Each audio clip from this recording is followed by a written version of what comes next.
Regulated نظام ہونا چاہیے. سعودی عرب ظاہر جمہوریت نہیں ہے, وہاں پر کھلا کھاتا جس کو ہم کہتے ہیں وہ نہیں ہے. وہاں پر سوسائڈ بامبرز کا آنا, مسجد میں جا کے اٹیک کرنا ذرا عجیب سا لگتا ہے ایک ایسے نظام کے اندر جہاں پر everything is supposedly monitored for this thing to happen. نہیں, وہ تو وہاں تو سیکیورٹی باقی بڑی ٹائٹ ہے اس میں, یعنی کہ جیسے کہتے ہیں نا مکھی بھی نہیں ادھر سے ہل سکتی وہاں پر. مین چیز یہ ہے کہ آبویسلی ان کے سیلز ہیں وہاں, ٹھیک, پہلے بھی رہا ہے کیونکہ آپ کو القاعدہ کے سیلز بھی تھے ایک زمانے میں, پھر انہوں نے بڑی وہاں پہ سختی کی, بڑا مارا پیٹا, ان کو نکالا, اور اب یہ ہے کہ لگتا ہے کہ آئی ایس کے سیلز وہاں آلریڈی ڈیولپ ہو چکے. ذرا آئی ایس کے اوپر بتائیے گا کہ یہ کیا بلا ہے اور اس کو دنیا روکنے میں ناکام کیوں رہی ہے؟ تمام تر کوشش کے, ایران بھی کہتا ہے روکنا ہے, ترکی بھی کہتا ہے روکنا ہے, سعودی بھی کہتا ہے روکنا ہے, امریکہ بھی کہتا ہے روکنا ہے, روک نہیں پا رہا. آج تک اس کا یہ فیصلہ نہیں ہوا کہ یہ کس طرح پیدا ہوا یہ آرگنائزیشن, اس کے پیچھے کون ہے. کبھی اسرائیل کا نام لیا تھا, کسی کامنٹ میں آپ نے دیکھا ہوگا شاید, کہتے ہیں کہ جی سعودیز بھی ان کو شاید فائنانس کرتے رہے, امریکن کر رہے ہیں. مقصد ہے کہ یہ ایک کنفیوژن سی ہے, مگر کلیئرلی انہوں نے بہت اپنا فٹ پرنٹ جو ہے وہ جمایا ہے, نہ صرف سیریا میں بلکہ عراق میں, عراق کے اندر, اور clearly they have made gains. اور یہ بڑی سیریس بات ہے کہ اللہ جانے آگے کیا ہوگا, کیونکہ اگر ان کا یہ کانفیڈنس بڑھ گیا تو یہ ان کے لیے جو اپوزیشن ہے اب عراق میں جو ہے وہ فوج لڑ رہی ہے, پھر وہ ایران کے کچھ والنٹیئرز وہاں لڑ رہے ہیں, ملیشیا عام ہے. مقصد ہے کہ بالکل عجیب کاکٹیل سا ہے.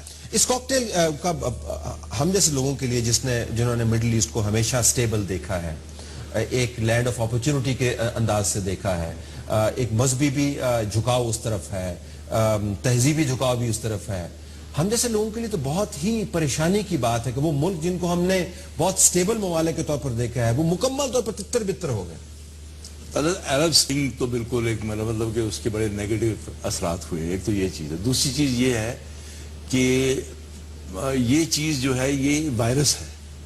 اب یہ وائرس جو ہے اس کے کوئی بارڈرز نہیں ہیں, یہ آہستہ آہستہ ہر جگہ پھیلے گا. اور انفارچونیٹلی ہمارے اس ایریے میں افغانستان, پاکستان, ساؤتھ ایشیا میں یہ جنم آسانی سے لے سکتا کیونکہ مواد بہت یہاں پر آلریڈی ہے. ٹھیک, تو ان کو یعنی کہ ان کو کوئی عراق سے آنے کی ضرورت نہیں ہوگی یا سیریا سے آنے کی ضرورت نہیں ہوگی.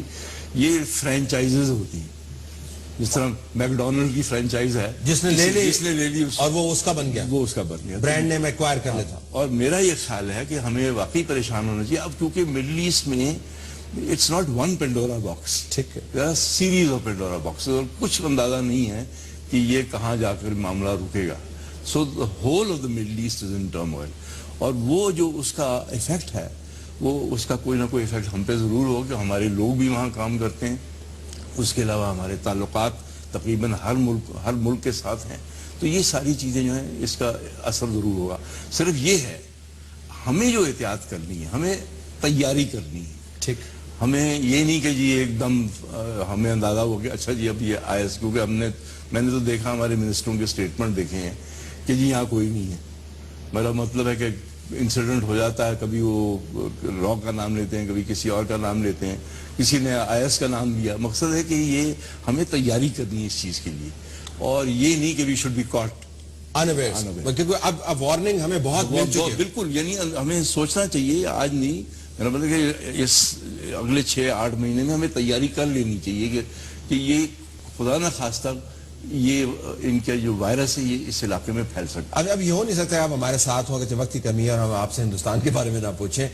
ہندوستان کی طرف ہماری جو پالیسی ہے اس کو, and I know you're very good with summing up things, تو اگر اس کو سمری فارم میں بتایا جائے کیا پالیسی ہے ہماری ہندوستان کے بارے میں, کیا پالیسی, اور ہندوستان کی ہمارے بارے میں کیا پالیسی؟ طلعت, ہم تو چاہتے ہیں کہ ان کے ساتھ تعلقات بہتر ہوں. یہی ہماری سرکار بار بار کہتی ہے, چاہے وہ پی کی گورنمنٹ ہے چاہے یہ ہے. مقصد یہ ہے کہ ہمیں جب امن اس وقت آئے گا جب دونوں ملک چاہیں گے, اور یہ ون سائیڈڈ ہو نہیں سکتا. اب ہماری طرف سے ہم نے تو بہت بار بار کہا کہ جی ڈائلاگ جو ہے اس کو ریزیوم کر رہے ہیں. ہندوستان انٹرسٹڈ نہیں ہے اس وقت. نظر جو یہ آ رہا ہے وہ انٹرسٹڈ نہیں ہے. ان میں ایک ایروگنس آ گیا ہے.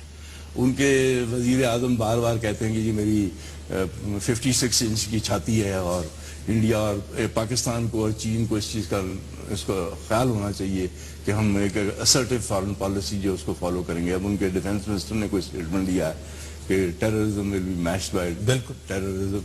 تو مقصد ہے کہ ہمیں بھی ان چیزوں کے بارے میں غور کرنا چاہیے. وی ڈونٹ ہیو ٹو جسے کہتے ہیں بیگ فار پیس. ٹھیک. Peace with dignity, that is the main. Peace with dignity. بہت سارے معاملات سانجے ہیں. ابھی آپ نے مڈل ایسٹ کا ذکر کیا. دہشت گردی اگر اس طرف جہاں پر آمد جگہ بنے گی تو پھر کوئی ملک بھی اس سے بچے گا نہیں.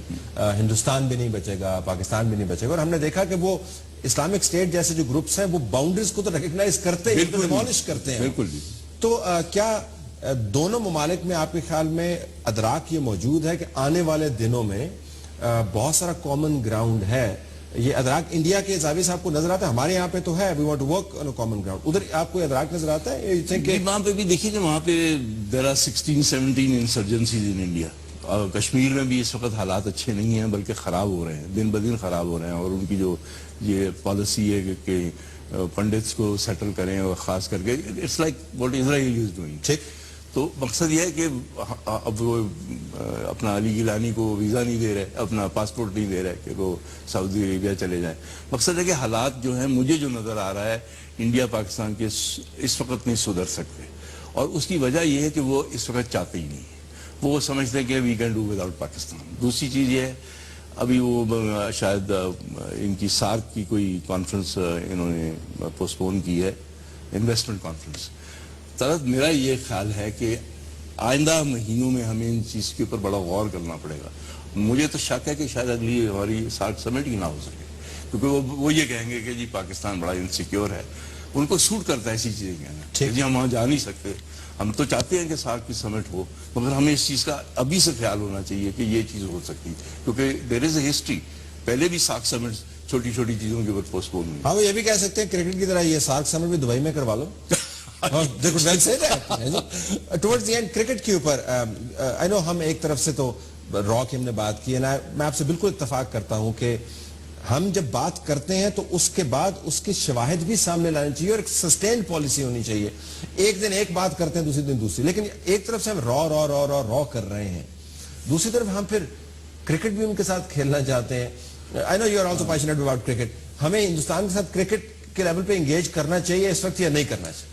نہیں, میرا مطلب ہے کہ دیکھیے اسپورٹ ہے, ادھر بھی بہت سے لوگ شوق رکھتے ہیں ہندوستان میں بھی, بلکہ globally there is a interest in India Pakistan. مگر میں اس چیز کے خلاف ہوں کہ ہم کہیں باہر کھیلیں. ٹھیک بھائی, اگر ہمیں کانفیڈنس ہے تو ہمیں اپنے ملک میں کھیلنا چاہیے. اگر وہ نہیں آتے تو نہ آئے. نہیں آتے تو نہ آئے. زبردست بات کی ریاض کھوکھر صاحب, آپ کو بہت شکریہ. ناظرین, ریاض کھوکھر صاحب کی آپ نے باتیں سنی. مشرق وسطی پر بھی نظر رکھنی ہے, ہندوستان کے جو ان کی جو ادائیں ہیں اس کے اوپر بھی نظر رکھنی ہے, جو کشمیر سے متعلق پالیسی ہے اس کے اوپر بھی نظر رکھنی ہے, اور یہ بھی دیکھنا ہے کہ آنے والے دنوں میں ہندوستان کیا پتے کھیل سکتا ہے. ہمارا جغرافیہ جو ہے وہ یہ ڈکٹیٹ کرتا ہے کہ ہم چہار اطراف اپنے اینٹناز گھما کے رکھیں اور کوئی بھی اہم ریجن ہماری نظر سے اوجھل نہ ہو, اندرونی حالات سمیت. ہمارا ایڈیٹورل کمنٹ بھی باقی ہے, اسٹے ٹیونڈ.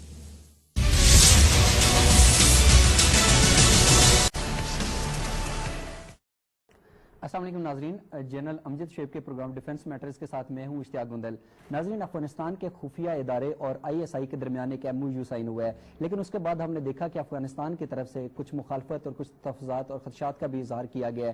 اس کی کیا وجہ ہے, اور جب ہماری سیکورٹی فورسز شوال کی طرف پیش قدمی کر رہی ہیں تو افغانستان کی طرف یہ جو MOU سائن ہونے جا رہا ہوا ہے یہ کتنا اہم ہے, اس کی کیا اہمیت ہے, اس پر بات کریں گے. اس کے ساتھ ساتھ اشرف غنی نے کہا تھا کہ ہم اپنی سرزمین کو ہمسایہ ممالک کے خلاف استعمال نہیں ہونے دیں گے, اور اس ٹائم جنرل شعیب صاحب نے بڑے واضح انداز